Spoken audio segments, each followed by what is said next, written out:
یہ radio Pakistan podcast ہے۔ السلام علیکم سامعین، ریڈیو پاکستان سرگودا کی پوڈ کاسٹ سروس میں اکبر ملک آپ کا میزبان آپ کے ساتھ، اور آج کے حوالے سے جو پروگرام میں مہمان شخصیت ہمارے ساتھ موجود ہیں پروفیسر ایم اعظم، جو کہ شعبہ سیاسیات بین الاقوامی تعلقات یونیورسٹی آف سرگودا سے ان کا تعلق ہے۔ بہت بہت شکریہ پروگرام میں تشریف لانے کا سر آپ کا۔ آج کے پروگرام کے حوالے سے نظریہ پاکستان کو ہم ڈسکس کریں گے۔ تھوڑا سا ہمیں سر یہ بتا دیے عام سننے والوں کو کہ کیا ہے نظریہ اور نظریہ Pakistan, what is the difference, جو عام ہماری آج کی جنریشن ہے وہ کیا سمجھتے ہیں، کیا سوچتے ہیں، کتابوں کے علاوہ ان کا اپنا ایک پرسیپشن، اپنا ایک پوائنٹ آف ویو، وہ کیا ہے؟ نظریہ ایک زندگی گزارنے کا ایک طریقہ کار ہوتا ہے، ایک لائحہ عمل ہوتا ہے۔ یعنی نظریے کا یہ مطلب ہوتا ہے کہ یہ ہماری زندگی، ہمارا معاشرہ، ہمارا ملک، ہماری دنیا یہ کیسی ہونی چاہیے، اس کو کیسے چلنا چاہیے۔ تو اس میں مختلف لوگوں کے مختلف نظریات ہوتے ہیں، جس سے پھر جو نظریاتی تحریکیں ہوتی ہیں، جو نظریاتی لوگ ہوتے ہیں، ان کا آپس میں کنفلکٹ اور بعض کا تصادم بھی ہو جاتا ہے۔ اس کی موٹی مثال اگر لیں تو یہ جمہوریت بھی ایک نظریہ ہے اور اشتراکیت بھی ایک نظریہ ہے، ڈیموکریسی اور کمیونزم۔ تو ان دونوں میں بہت فرق ہے، تو ان کا پھر آپس میں کہیں کہیں وہ اختلاف تصادم رہتا ہے۔ بلکہ جو کولڈ وار تھی وہ تو گھوم ہی انہی کے گرد رہی تھی، سرد جنگ تھی۔ تو اس طرح سے جو نظریہ پاکستان ہے، نظریہ پاکستان تو اسلام کی بنیاد پہ ہے کہ بر صغیر میں جو ہے مسلمان ایک الگ قوم ہے، ان کا اپنا ایک تشخص ہے، اور اگر وہ ان کے برطانیہ کے چلے جانے کے بعد ایک ہی ملک میں رہتے ہیں تو ان کو اپنے مذہب کی آزادی حاصل شاید نہ ہوگی، وہ خطرے میں ہوگی، اور وہ اپنے مذہب پہ آزادی سے عمل نہیں کر سکیں گے اور وہ محکوم ہو کر رہ جائیں گے۔ اس لیے ان کا ایک الگ وطن، ایک الگ ملک بنانا ضروری ہے۔ تو یہ بنیاد ہے نظریہ پاکستان کی، اسلامی بنیاد ہے، اسلامی تشخص۔ اچھا، اس کو سر اگر ہم دیکھیں، بہت سارے لوگ پاکستان میں اس کو کرٹیسائز کرتے ہیں کہ، اور اس کو شاید in other sense in open word اگر میں یہ کہوں کہ وہ کہتے ہیں کہ نہیں جی یہ ٹھیک نہیں ہے، تو پھر اس کا ایک حوالہ ہمارے قائد اعظم کی جو ایک اسپیچ ہے اس کو پرٹیکولرلی کوٹ کیا جاتا ہے۔ تو اس حوالے سے آپ کیا ایکسپلینیشن اس کی دینا چاہیں گے؟ اور پھر دوسرا ایک اور اس کے بعد سوال یہ آتا ہے، اور جو لوگ ہیں جو تنقید کرتے ہیں وہ یہ کہتے ہیں کہ جی نظریہ تھا، نظریہ بن گیا، یا کسی بھی پروجیکٹ کا جب آپ وہ بن جاتا ہے یا امپلیمنٹ کر لیتے ہیں، اس کے بعد اس کے ایس او پیز بن جاتے ہیں، تو پھر وہ جو پہلا آپ کی آئیڈیالوجی ہے یا نظریہ ہے وہ ختم ہو جاتا ہے۔ تو ہمیں جو ایک نئی انہانسمنٹ ہے اس کے اوپر فوکس کرنا چاہیے، اس کو کیسے دیکھتے ہیں آپ؟ دیکھیں جی، اسلام، اس میں جن کا گہرا مطالعہ اسلام کا، اس بات کو سمجھتے ہیں کہ جو پوری انسانیت ہے، جو جتنے بھی انسان اس زمین پہ بستے ہیں، وہ سارے نبی پاک صلی اللہ علیہ وآلہ وسلم کی امت ہیں۔ ایک امت دعوت ہے، ایک امت اجابت ہے۔ جنہوں نے کلمہ پڑھ لیا ہے، مسلمان اسلام کے دائرے میں داخل ہو گئے ہیں، وہ امت اجابت ہے۔ جنہوں نے ابھی کلمہ نہیں پڑھا، وہ مسلمان نہیں، وہ امت دعوت ہے۔ ہمارے مسلمانوں کا فرض ہے، فریضہ ہے کہ وہ اپنے اچھے کردار سے، اچھے اخلاق سے، پیار محبت سے ان کو قائل اور مائل کریں کہ وہ بھی اسلام کی طرف آئیں۔ تو اس لیے جتنے بھی انسان اس دنیا میں ہیں، وہ خواہ ان کا وقتی طور پہ کوئی بھی مذہب ہے، وہ نبی پاک صلی اللہ علیہ وسلم کی امت میں شامل ہیں۔ اور آپ نے دیکھا کہ ریاست مدینہ کے اندر جو غیر مسلم تھے ان کو بھی مذہبی آزادی حاصل تھی، ان کو بھی سیاسی آزادی حاصل تھی، اور ان کے بھی برابر کے حقوق تھے۔ یہ وہی میثاق مدینہ کی اگزامپل ہے کہ جس کو اگر ہم اس کا جواب دیں، جو کہ اس پر تنقید کرتے ہیں کہ جناب یہ قائد اعظم کی اسپیچ ہے اور وہ اس کو ایک سیکولرزم جو ہے اس حوالے سے کنٹری بنانا چاہتے، تو میثاق مدینہ کے حوالے سے اگر ہم دیکھنا چاہیں اور اس کو اگر ڈیپلی اس کا مطالعہ کریں تو اس میں بڑا کلیئر لکھا گیا ہے، اور وہ تمام یہود ہیں، نصارہ ہیں، عیسائی ہیں، جو بھی وہاں پر مذاہب ان کو اپنے حساب سے زندگی گزارنے کی آزادی جو تھی وہ میسر تھی، وہ یہی کہا گیا۔ ہاں، تو اس کے یعنی دیکھیں کہ اگر ریاست مدینہ کے اندر نبی پاک صلی اللہ علیہ وسلم جس کے حکمران تھے، اس کے اندر اگر مذہبی اقلیتوں کو اپنے حقوق اور آزادی حاصل ہے، اس کو اگر آپ سیکولر کہتے ہیں تو یہی اسلامی سیکولرزم ہے۔ تو اسلام اور سیکولرزم آپس میں یہ کوئی تصادم نہیں ہے، یہ کوئی جنگ نہیں ہے، یعنی جو پولیٹیکل سیکولرزم ہے، سیاسی سیکولرزم کا مطلب بھی یہی ہے کہ جو سارے مذاہب کے ماننے والے ہیں ان سب کو جینے کا حق ہے، ایک دوسرے کے ساتھ رہنے کا حق ہے، ایک دوسرے کے ساتھ کاروبار کرنے کا حق ہے، اکٹھے رہ سکتے ہیں اور وہ. اسلام ہمیں یہی تربیت دیتا ہے کہ آپ یہی نے تربیت ہے. محبت سے، امن سے، چاشنی سے آپ نے ان کو دعوت دینی ہے، جو آپ نے کہا کہ دعوت اجابت اور جو بھی آپ نے فرق بتایا اس کا. ہاں جی دوسرا سر اس کو یہ بتائیے کہ جیسے میں نے شروع میں بات کی، بہت سارے ایسے لوگ بھی ہیں وہ کہتے ہیں جی کہ اب پاکستان کا ایک کانسٹیٹیوشن جو ہے وہ بن گیا اور متفقہ طور پر بنا، دستور جو پاکستان کا آئین ہے جی. وہ بن گیا.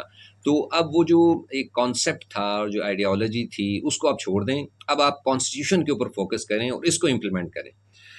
میرا یہ خیال ہے کہ کوئی بھی جو نظام ہوتا ہے، نظام زندگی ہوتا ہے، خواہ وہ کھیل ہوتا ہے، خواہ وہ ٹرانسپورٹ کا نظام ہے، خواہ وہ ڈاک کا نظام ہے، وہ قواعد و ضوابط کے بغیر نہیں چل سکتا. دیکھیں آپ کرکٹ نہیں کھیل سکتے، پہلے ہم طے کرتے ہیں کہ کرکٹ ہم اس قوانین کے تحت، اس قاعدے کے تحت یہ کھیلیں گراؤنڈ گے. ہوگا، اتنے کھلاڑی ہوں گے، یہ بال ہوگی. جی ٹھیک بالکل. ہے. تو جو ایک سیاسی نظام ہوتا ہے، جو پالیٹی اور ایک ریاست ہوتی ہے، اس کو چلانے کے لیے بھی پرامن طریقے سے چلانے کے لیے اور اس کو ترقی کی شاہراہ پہ چلانے کے لیے کچھ بنیادی قاعدے ضابطے چاہیے ہوتے ہیں. انہی قاعدے ضابطوں کو ہم آئین کہتے ہیں، کانسٹیٹیوشن کہتے ہیں. وہ بنیادی قانون ہوتا ہے، فنڈامنٹل لا ہوتا ہے. یعنی اس کا مطلب یہ ہوتا ہے کہ اس کے منافی کوئی قانون نہیں بن سکتا. یعنی کوئی قانون اگر اس کے منافی بنایا جائے گا تو وہ کالعدم قرار پائے گا اور آئین کو، کانسٹیٹیوشن کو بالادستی حاصل ہوگی. تو میری نظر میں نظریہ پاکستان اور آئین پاکستان کا آپس میں کوئی تصادم نہیں ہے. پہلا یہی لکھا گیا ہے کہ جناب یہ ایک ایسا قانون ہے جس میں جو کہ قرآن اور سنت سے بالکل متعادم نہیں ہوگا، کہیں بھی کوئی ایسی بات نہیں ہوگا. بالکل نہیں ہوگا. تو آئین پاکستان، نظریہ پاکستان کا تسلسل ہے، کنٹینیوٹی ہے، اس کی کنٹینیوٹی ہے، اور یہی نظریہ پاکستان کی ایک عملی شکل ہے. یہ اس سے متصادم نہیں ہے، اس کے منافی نہیں ہے. ٹھیک ہے. اچھا سر، اس کو اگر ہم بات کریں آج کل کے دور کے حوالے سے جو سچویشن یہاں پر چل رہی ہے، اگر ہم ریاست کی بات کرتے ہیں تو ڈیفینیٹلی ریاست جو ہے وہ اس کو اپنی رٹ قائم کرنے کے لیے بہت سارے اقدامات کرنے پڑتے ہیں. تو اگر ہم نظریہ پاکستان کے حوالے سے اور آج کل کے نوجوانوں کے حوالے سے اگر ہم بات کریں، آپ چونکہ یونیورسٹی میں ہیں، آپ پڑھاتے ہیں، اور وہ ایک جنریشن جن کو ہم کوئی جن زی اور جن الفا بھی ہم کہتے ہیں، ان کو خاص طور پر جو ہمارا نظریہ پاکستان ہے، آئیڈیالوجی آف پاکستان ہے، آپ کیا سمجھتے ہیں کہ ہم ان کو صحیح طریقے سے ایکسپلین کر پا رہے ہیں، یا اگر کوئی خامی ہمیں نظر آتی ہے جہاں پر ہم سمجھتے ہیں کہ کہیں کوئی ایسا کام ہوا ہے جس کو لوگ کرٹیسائز کر رہے ہیں یا ناپسندیدہ سمجھتے ہیں، تو کس کی خامی ہے، یا ہم کہاں کس حد تک کامیاب ہو چکے ہیں اس آئیڈیالوجی کو اپنی آنے والی جنریشن کے اوپر، جنہوں نے آنے والے دنوں میں پاکستان کی ڈور کو سنبھالنا ہے؟ دیکھیں جی، پہلی بات تو یہ ہے کہ ہمیں فخر ہونا چاہیے کہ جب بھی پاکستان کی سالمیت، آزادی اور بقا کا معاملہ آتا ہے تو پوری پاکستانی قوم، بچے، بوڑھے، جوان، مرد، عورتیں، ابھی آپ نے دیکھا مئی کے اندر کہ پوری قوم متحد اور یکجان ہوتی ہے پاکستان کی سلامتی کے لیے، اس کے دفاع کے لیے، اور اس کے لیے اپنا سب کچھ قربان کر دیں. اس کا مطلب یہ ہے کہ نظریہ پاکستان ہمارے دلوں میں راسخ ہے. ہم نظریہ پاکستان سے پیار کرتے ہیں اور نظریہ پاکستان کے مطابق ہی جی رہے ہیں. ہاں دیکھیے، کوئی چیز بھی پرفیکٹ نہیں ہوتی، گنجائش تو ہر جگہ رہتی ہے. کہیں نہ کہیں ہم سے کوئی کوتاہی ہو جاتی ہوگی، ہوئی بھی ہوگی اس میں، جس کی وجہ سے ملک میں کہیں کہیں کچھ نوجوان جو ہے وہ بہک جاتے ہیں اور غلط ہاتھوں میں چلے جاتے ہیں، یا غلط ہاتھوں میں استعمال ہو جاتے ہیں. وہ انتہا پسندی کی طرف چل پڑتے ہیں، دہشت گردی کی طرف چل پڑتے ہیں، اور ریاست کے خلاف کچھ اقدامات کر بیٹھتے ہیں. تو میرا یہ خیال ہے کہ یہ تھوڑی سی جو مسائل ہیں اس کو بھی ہم تھوڑا مزید توجہ دے کے حل کر سکتے ہیں، اور ان نوجوانوں کو بھی ہم راہ راست پہ لا سکتے ہیں اور نظریہ پاکستان ان کو سمجھا سکتے ہیں. اور میرا خیال ہے کہ ان قریب، یعنی مستقبل قریب میں، وہ نوجوان بھی جو بہکے ہوئے ہیں اور جو غلط ہاتھوں میں کھیل رہے ہیں وہ ان سے نکل آئیں گے، اور انشاءاللہ وہ بھی پاکستان کی مین اسٹریم کا ایک حصہ بن جائیں گے.